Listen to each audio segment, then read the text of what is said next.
சங்கடம் மாறிடுமே.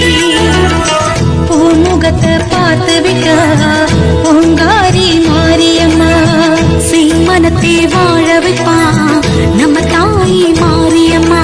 சமயபுரம் மாரியம்மா அருள் சன்னதி தொழுவோமா சந்ததிகள் வாழ்ந்திடவே அவள் பாதம் தொழுவோமா.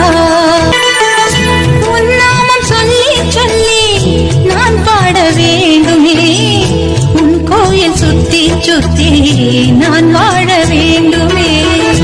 உன் பார்வை பட்டு பட்டு நோய் தீர வேண்டுமே உன் வாக்கில் கட்டுப்பட்டு என் மூச்சு